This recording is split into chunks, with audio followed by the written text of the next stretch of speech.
ഉൽപ്പത്തി പുസ്തകം അധ്യായം 23. സാറായിയുടെ മരണം. സാറായിയുടെ ജീവിതകാലം 127 വർഷമായിരുന്നു. കാനാനിലുള്ള ഹെബ്രോൺ എന്നറിയപ്പെടുന്ന കിരിയാത്ത് അർബായിൽ വച്ച് അവൾ മരിച്ചു. അബ്രാഹം സാറായെപ്പറ്റി വിലപിച്ചു. മരിച്ചവളുടെ അടുക്കൽ നിന്ന് എഴുന്നേറ്റ് ചെന്ന് അവൻ ഹിത്യരോട് പറഞ്ഞു, ഞാൻ നിങ്ങളുടെ ഇടയിൽ വന്നു പാർക്കുന്ന ഒരു വിദേശിയാണ്. മരിച്ചവളെ സംസ്കരിക്കാൻ എനിക്കൊരു ശ്മശാന സ്ഥലം തരുക. ഹിത്യർ അവനോട് പറഞ്ഞു, പ്രഭോ, കേട്ടാലും. അങ്ങ് ഞങ്ങളുടെ ഇടയിലെ ശക്തനായ പ്രഭുവാണ്. മരിച്ചവളെ ഞങ്ങളുടെ ഏറ്റവും നല്ല കല്ലറയിൽ അടക്കുക. ഞങ്ങളാരും ഞങ്ങളുടെ കല്ലറ അങ്ങേക്ക് നിഷേധിക്കില്ല. മരിച്ചവളെ അടക്കാൻ തടസ്സം നിൽക്കുകയുമില്ല. അബ്രാഹാം എഴുന്നേറ്റ് നാട്ടുകാരായ ഹിത്യരെ വണങ്ങി. അവൻ അവരോട് പറഞ്ഞു, ഞാൻ മരിച്ചവളെ ഇവിടെ സംസ്കരിക്കുന്നത് നിങ്ങൾക്ക് സമ്മതമാണെങ്കിൽ സോഹാരിൻ്റെ പുത്രനായ എഫ്രോണിനോട് എനിക്ക് വേണ്ടി മാധ്യസ്ഥം പറയുക. അവൻ മക്പെലായിൽ തൻ്റെ വയലിൻ്റെ അതിർത്തിയിലുള്ള ഗുഹ അതിൻ്റെ മുഴുവൻ വിലയ്ക്ക് എനിക്ക് തരട്ടെ. ശ്മശാനമായി ഉപയോഗിക്കാൻ അതിൻ്റെ കൈവശാവകാശം നിങ്ങളുടെ മുൻപിൽ വെച്ച് അവൻ എനിക്ക് നൽകട്ടെ. എഫ്രോൺ ഹിത്യരുടെ ഇടയിൽ ഇരിപ്പുണ്ടായിരുന്നു. ഹിത്യരും നഗരവാതിലിലൂടെ കടന്നുപോയ എല്ലാവരും കേൾക്കെ അവൻ അബ്രാഹത്തോട് പറഞ്ഞു, അങ്ങനെയല്ല പ്രഭോ, ഞാൻ പറയുന്നത് കേൾക്കുക. നിലവും അതിലുള്ള ഗുഹയും എൻ്റെ ആൾക്കാരുടെ മുൻപിൽ വെച്ച് അങ്ങേക്ക് ഞാൻ തരുന്നു. അങ്ങയുടെ മരിച്ചവളെ അടക്കിക്കൊള്ളുക. അബ്രാഹം നാട്ടുകാരെ കുമ്പിട്ട് വണങ്ങി. നാട്ടുകാർ കേൾക്കെ അവൻ എഫ്രോണിനോട് പറഞ്ഞു, നിങ്ങൾ എനിക്ക് അത് തരുമെങ്കിൽ ദയചെയ്ത് ഞാൻ പറയുന്നത് കേൾക്കുക. നിലത്തിൻ്റെ വില ഞാൻ തരാം, അത് സ്വീകരിക്കണം. മരിച്ചവളെ ഞാൻ അതിൽ അടക്കിക്കൊള്ളാം. എഫ്രോൺ അബ്രാഹത്തോട് പറഞ്ഞു, പ്രഭോ, എൻ്റെ സ്ഥലത്തിന് 400 ശെക്കൽ വെള്ളിയേ വിലയുള്ളൂ. നാം തമ്മിലാവുമ്പോൾ അത് വലിയൊരു കാര്യമാണോ? അങ്ങയുടെ മരിച്ചവളെ സംസ്കരിച്ചു കൊള്ളുക. എഫ്രോണിൻ്റെ വാക്ക് അബ്രാഹം സ്വീകരിച്ചു. ഹിത്യർ കേൾക്കെ എഫ്രോൺ പറഞ്ഞതുപോലെ 400 ശെക്കൽ വെള്ളി കച്ചവടക്കാരുടെ ഇടയിലെ നടപ്പനുസരിച്ച് അവൻ എഫ്രോണിന് തൂക്കിക്കൊടുത്തു. മാമ്രയ്ക്കു കിഴക്കുവശത്ത് മക്പെലായിൽ എഫ്രോണിനുണ്ടായിരുന്ന നിലം അതിൻ്റെ 4 അതിർത്തികൾ വരെയും അതിലെ ഗുഹയും വൃക്ഷങ്ങളും സഹിതം ഹിത്യരുടെയും നഗരവാതിൽക്കൽ കൂടി കടന്നുപോയവരുടെയും മുൻപാകെ വെച്ച് അബ്രാഹത്തിന് അവകാശമായി കിട്ടി. അതിനുശേഷം അബ്രാഹം ഭാര്യ സാറായെ കാനാൻ ദേശത്ത് മാമ്രയുടെ കിഴക്ക് ഹെബ്രോണിൽ മക്പെലായിലെ വയലിലുള്ള ഗുഹയിൽ അടക്കി. ആ നിലവും അതിലെ ഗുഹയും അബ്രാഹത്തിന് ഹിത്യരിൽ നിന്ന് ശ്മശാന ഭൂമിയായി കൈവശം കിട്ടി. ഉൽപ്പത്തി പുസ്തകം 24 അധ്യായം. ഇസഹാക്കും റബേക്കായും. അബ്രാഹത്തിന് പ്രായമേറെയായി. കർത്താവ് എല്ലാ കാര്യങ്ങളിലും അവനെ അനുഗ്രഹിച്ചു. അവൻ തൻ്റെ എല്ലാ വസ്തുക്കളുടെയും മേൽനോട്ടക്കാരനും തൻ്റെ ഭവനത്തിലെ ഏറ്റവും പ്രായം കൂടിയവനുമായ വേലക്കാരനെ വിളിച്ചു പറഞ്ഞു, നിന്റെ കൈ എൻ്റെ തുടയുടെ കീഴെ വയ്ക്കുക. ഞാൻ പാർക്കുന്ന ഈ നാട്ടിലെ കാനാന്യരുടെ പെൺമക്കളിൽ നിന്ന് എൻ്റെ മകന് ഭാര്യയെ തിരഞ്ഞെടുക്കുകയില്ലെന്ന് ആകാശത്തിൻ്റെയും ഭൂമിയുടെയും ദൈവമായ കർത്താവിൻ്റെ നാമത്തിൽ നിന്നെക്കൊണ്ട് ഞാൻ സത്യം ചെയ്യിക്കും. എൻ്റെ നാട്ടിൽ എൻ്റെ ചാർച്ചക്കാരുടെ അടുക്കൽ പോയി അവരിൽ നിന്ന് എൻ്റെ മകൻ ഇസഹാക്കിന് ഭാര്യയെ കണ്ടുപിടിക്കണം. അപ്പോൾ ദാസൻ ചോദിച്ചു, ആ സ്ത്രീക്ക് എന്നോടുകൂടെ ഈ നാട്ടിലേക്ക് പോരാൻ ഇഷ്ടമില്ലെങ്കിലോ? അങ്ങ് വിട്ടുപോന്ന നാട്ടിലേക്ക് അങ്ങയുടെ മകനെ ഞാൻ കൊണ്ടുപോകണമോ? അബ്രാഹം പറഞ്ഞു, എൻ്റെ മകനെ അങ്ങോട്ട് കൊണ്ടുപോകരുത്. എൻ്റെ പിതാവിൻ്റെ വീട്ടിൽ നിന്നും ചാർച്ചക്കാരിൽ നിന്നും എന്നെ പുറത്തു കൊണ്ടുവന്നവനും എന്നോട് സംസാരിച്ചവനും നിന്റെ സന്തതികൾക്ക് ഈ ഭൂമി ഞാൻ തരുമെന്ന് വാഗ്ദാനം ചെയ്തവനുമായ ആകാശത്തിൻ്റെ ദൈവമായ കർത്താവ് തൻ്റെ ദൂതനെ നിനക്ക് മുൻപേ അയക്കും. നീ അവിടെ നിന്ന് എൻ്റെ മകന് ഒരു ഭാര്യയെ കണ്ടെത്തുകയും ചെയ്യും. എന്നാൽ ആ സ്ത്രീക്ക് നിന്നോട് കൂടെ പോരാൻ ഇഷ്ടമില്ലെങ്കിൽ എൻ്റെ ഈ ശപഥത്തിൽ നിന്ന് നീ വിമുക്തനാണ്. എൻ്റെ മകനെ അങ്ങോട്ട് തിരികെ കൊണ്ടുപോകരുതെന്ന് മാത്രം. തൻ്റെ യജമാനനായ അബ്രാഹത്തിൻ്റെ തുടയ്ക്കു കീഴെ കൈവച്ച് ഭൃത്യൻ സത്യം ചെയ്തു. അനന്തരം ഭൃത്യൻ യജമാനന്റെ ഒട്ടകങ്ങളിൽ 10 വിലപിടിപ്പുള്ള ധാരാളം വസ്തുക്കളുമായി പുറപ്പെട്ടു. അവൻ മെസൊപ്പൊട്ടാമിയായിൽ നാഹോറിന്റെ നഗരത്തിലെത്തി. വൈകുന്നേരം സ്ത്രീകൾ വെള്ളം കോരാൻ വരുന്ന സമയത്ത് അവൻ ഒട്ടകങ്ങളെ പട്ടണത്തിനു വെളിയിൽ വെള്ളമുള്ള ഒരു കിണറിനടുത്തു നിർത്തി. അനന്തരം അവൻ പ്രാർത്ഥിച്ചു, എൻ്റെ യജമാനനായ അബ്രാഹത്തിന്റെ ദൈവമായ കർത്താവേ, ഇന്ന് എൻ്റെ ദൗത്യം അങ്ങ് വിജയിപ്പിക്കണമേ. എൻ്റെ യജമാനന്റെ മേൽ കനിയണമേ. ഞാൻ ഇതാ ഈ കിണറ്റുകരയിൽ നിൽക്കുകയാണ്.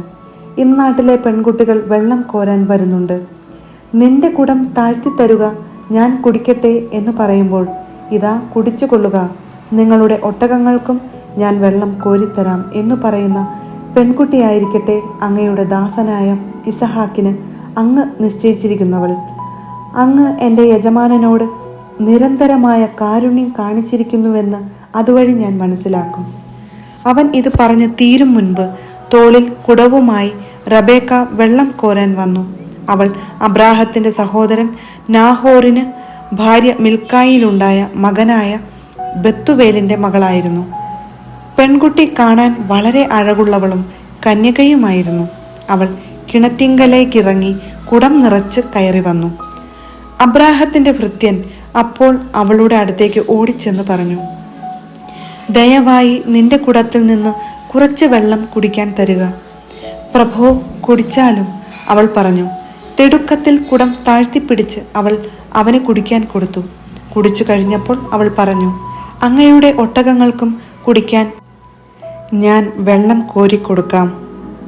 അവൾ വേഗം കുടത്തിലെ വെള്ളം തൊട്ടിയിലൊഴിച്ച് വീണ്ടും വെള്ളം കോരാൻ കിണറ്റിങ്കലേക്കോടി. ഒട്ടകങ്ങൾക്കെല്ലാം വെള്ളം കോരിക്കൊടുത്തു.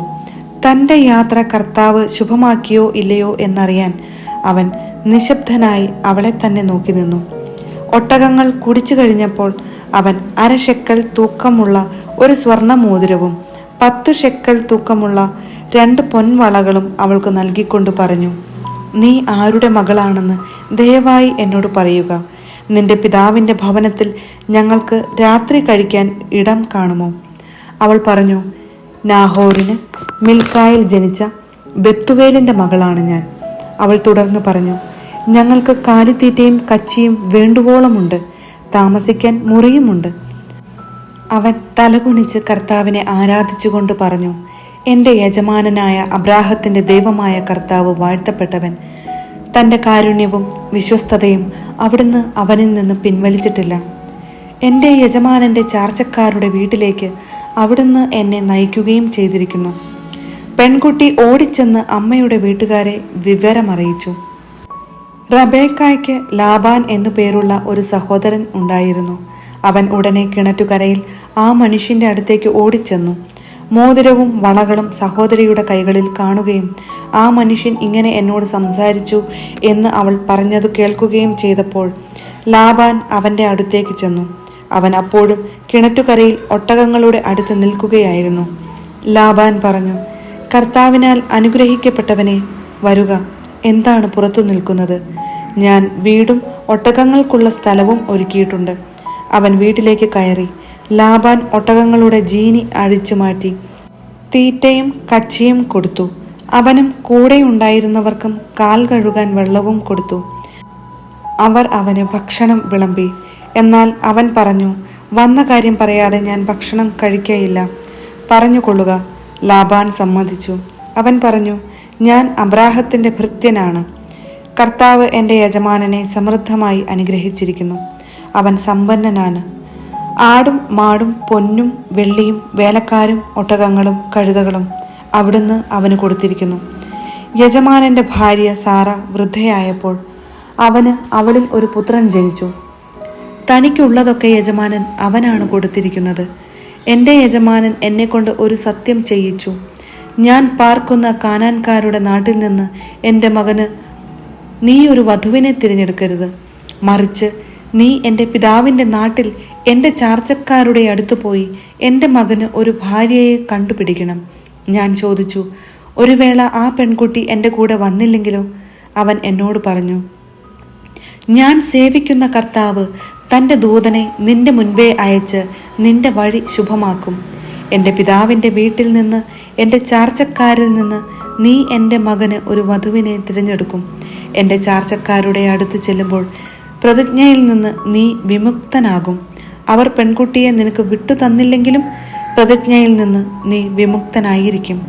ഞാൻ കിണറ്റുകരയിൽ വന്നപ്പോൾ ഇങ്ങനെ പ്രാർത്ഥിച്ചു: എൻ്റെ യജമാനനായ അബ്രാഹത്തിൻ്റെ ദൈവമായ കർത്താവേ, ഞാൻ ഇറങ്ങി പുറപ്പെട്ടിരിക്കുന്ന കാര്യം അങ്ങ് ഇപ്പോൾ ശുഭമാക്കണമേ. ഇതാ, ഞാൻ ഈ കിണറ്റിൻകരയിൽ നിൽക്കും. വെള്ളം കോരാൻ വരുന്ന പെൺകുട്ടിയോട്, ദയവായി നിന്റെ കുടത്തിൽ നിന്ന് എനിക്കല്പം വെള്ളം കുടിക്കാൻ തരിക എന്ന് ഞാൻ പറയും. അപ്പോൾ കുടിച്ചാലും അങ്ങയുടെ ഒട്ടകങ്ങൾക്കും ഞാൻ വെള്ളം കോരിത്തരാമല്ലോ എന്ന് പറയുന്ന പെൺകുട്ടിയാവട്ടെ എൻ്റെ യജമാനൻ്റെ മകന് അവിടുന്ന് കണ്ടുവച്ചിരിക്കുന്നവൾ. എൻ്റെ ഉള്ളിൽ ഞാനിത് പറഞ്ഞു തീരും മുൻപ് തോളിൽ കുടവുമായി വെള്ളം കോരാൻ റബേക്ക വന്നു. അവൾ ഇറങ്ങിച്ചെന്ന് വെള്ളം കോരി ഞാൻ അവളോട് എനിക്കല്പം കുടിക്കാൻ തരുക എന്ന് പറഞ്ഞു. അവൾ ഉടനെ കുടം തോളിൽ നിന്നിറക്കി ഇങ്ങനെ പറഞ്ഞു: കുടിച്ചാലും അങ്ങയുടെ ഒട്ടകങ്ങൾക്കും ഞാൻ കുടിക്കാൻ തരാം. ഞാൻ കുടിച്ചു. ഒട്ടകങ്ങൾക്കും അവൾ വെള്ളം കൊടുത്തു.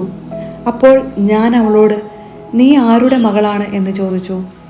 നാഹോറിന് മിൽക്കായിൽ ജനിച്ച ബെത്തുവേലിൻ്റെ മകളാണ് ഞാൻ എന്ന് അവൾ പറഞ്ഞു. അപ്പോൾ ഞാൻ അവൾക്ക് മോതിരവും വളകളും കൊടുത്തു. അതിനുശേഷം എൻ്റെ യജമാനനായ അബ്രാഹത്തിൻ്റെ ദൈവമായ കർത്താവിനെ ഞാൻ താണു വണങ്ങി ആരാധിച്ചു. എൻ്റെ യജമാനൻ്റെ മകന് അവൻ്റെ സഹോദരൻ്റെ മകളെ വധുവായി തിരഞ്ഞെടുക്കുവാൻ എന്നെ നേർവഴിക്കു നയിച്ച അവിടുത്തെ ഞാൻ സ്തുതിച്ചു. അതുകൊണ്ട് എൻ്റെ യജമാനനോട് നിങ്ങൾ കാരുണ്യത്തോടും വിശ്വസ്തയോടും കൂടി പെരുമാറുമെങ്കിൽ അത് പറയുക, മറിച്ചാണെങ്കിലും പറയുക, എനിക്ക് അതനുസരിച്ച് പ്രവർത്തിക്കാമല്ലോ. അപ്പോൾ ലാബാനും ബെത്തുവേലും പറഞ്ഞു, ഇത് കർത്താവിൻ്റെ ഇഷ്ടമാണ്. ഇതിനെക്കുറിച്ച് ഗുണവും ദോഷവും ഞങ്ങൾക്ക് പറയാനില്ല. ഇതാ, റബേക്ക നിന്റെ മുൻപിൽ നിൽക്കുന്നു. അവളെ കൊണ്ടുപോയിക്കൊള്ളുക. കർത്താവ് തിരുവുള്ളമായതുപോലെ അവൾ നിന്റെ യജമാനൻ്റെ മകന് ഭാര്യയായിരിക്കട്ടെ. ഈ വാക്കുകൾ കേട്ടപ്പോൾ അബ്രാഹത്തിൻ്റെ ഭൃത്യൻ താണു വീണ് കർത്താവിനെ ആരാധിച്ചു. അനന്തരം അവൻ പൊന്നും വെള്ളിയും കൊണ്ടുള്ള ആഭരണങ്ങളും വസ്ത്രങ്ങളും എടുത്ത് റബേക്കായ്ക്ക് കൊടുത്തു. അവളുടെ സഹോദരനും അമ്മയ്ക്കും വിലപിടിപ്പുള്ള സമ്മാനങ്ങളും അവൻ കൊടുത്തു. അവനും കൂടെ ഉണ്ടായിരുന്നവരും ഭക്ഷിക്കുകയും പാനം ചെയ്യുകയും ആ രാത്രി അവിടെ ചിലവഴിക്കുകയും ചെയ്തു. പുലർച്ചയ്ക്ക് എഴുന്നേറ്റ് അവൻ പറഞ്ഞു, എന്നെ യജമാനൻ്റെ അടുത്തേക്ക് തിരിച്ചയക്കുക. അവളുടെ അമ്മയും സഹോദരനും പറഞ്ഞു, കുറച്ചു നാൾ കൂടി 10 ദിവസമെങ്കിലും അവളിവിടെ നിൽക്കട്ടെ, അത് കഴിഞ്ഞ് അവൾക്ക് പോകാം. അവൻ പറഞ്ഞു, എന്നെ താമസിപ്പിക്കരുത്. കർത്താവ് എൻ്റെ വഴി ശുഭമാക്കിയിരിക്കൊണ്ട് യജമാനൻ്റെ അടുക്കലേക്ക് തിരിച്ചു പോകാൻ എന്നെ അനുവദിക്കുക. നമുക്ക് പെൺകുട്ടിയെ വിളിച്ച് ചോദിക്കാം എന്ന് അവർ പറഞ്ഞു. അവർ റബേക്കായെ വിളിച്ച്, നീ ഈ മനുഷ്യനോട് കൂടെ പോകുന്നുവോ എന്ന് ചോദിച്ചു. ഞാൻ പോകുന്നു എന്ന് അവൾ മറുപടി പറഞ്ഞു. അവർ അവരുടെ സഹോദരി റബേക്കായെയും അവളുടെ തോഴിയെയും അബ്രാഹത്തിൻ്റെ ഭൃത്യനോടും അവൻ്റെ ആൾക്കാരോടും കൂടെ പറഞ്ഞയച്ചു. അവർ അവളെ ആശീർവദിച്ചു ചോദിച്ചു, നീ ഞങ്ങളുടെ സഹോദരിയാണ്. നീ ആയിരങ്ങളുടെയും 10,000-ങ്ങളുടെയും അമ്മയായി തീരുക. തങ്ങളെ വെറുക്കുന്നവരുടെ വാതിലുകൾ നിന്റെ സന്തതികൾ പിടിച്ചെടുക്കട്ടെ. റബേക്കായും തോഴിമാരും ഒട്ടകപ്പുറത്ത് കയറി അവനെ അനുഗമിച്ചു. അങ്ങനെ റബേക്കായുമായി ഭൃത്യൻ പുറപ്പെട്ടു. ആ ഇടയ്ക്ക് ഇസഹാക്ക് ബെർലഹൈറോയിൽ നിന്ന് പോന്ന് നെഗബിൽ താമസിക്കുകയായിരുന്നു. ഒരു ദിവസം വൈകുന്നേരം അവൻ ചിന്താമഗ്നനായി വയലിലൂടെ നടക്കുകയായിരുന്നു. അവൻ തലപൊക്കി നോക്കിയപ്പോൾ ഒട്ടകങ്ങൾ വരുന്നത് കണ്ടു. റബേക്കായും ശിരസുയർത്തി നോക്കി. ഇസഹാക്കിനെ കണ്ടപ്പോൾ അവൾ ഒട്ടകപ്പുറത്ത് നിന്ന് താഴെ ഇറങ്ങി. അവൾ ഭൃത്യനോട് ചോദിച്ചു, അങ്ങകലെ പാടത്തുകൂടി നമ്മുടെ നേരെ നടന്നു വരുന്ന മനുഷ്യൻ ആരാണ്? ഭൃത്യൻ പറഞ്ഞു, അവനാണ് എൻ്റെ യജമാനൻ. ഉടനെ അവൾ ശിരോവസ്ത്രം കൊണ്ട് മുഖം മൂടി. നടന്നതെല്ലാം ഭൃത്യൻ ഇസഹാക്കിനോട് പറഞ്ഞു. ഇസഹാക്ക് അവളെ തൻ്റെ അമ്മ സാറായുടെ കൂടാരത്തിലേക്ക് കൂട്ടിക്കൊണ്ടുപോയി. അവൻ അവളെ ഭാര്യയായി സ്വീകരിച്ചു. അവൻ അവളെ സ്നേഹിച്ചു. അങ്ങനെ അമ്മയുടെ വേർപാടിൽ ദുഃഖിച്ചിരുന്ന അവന് ആശ്വാസം ലഭിച്ചു.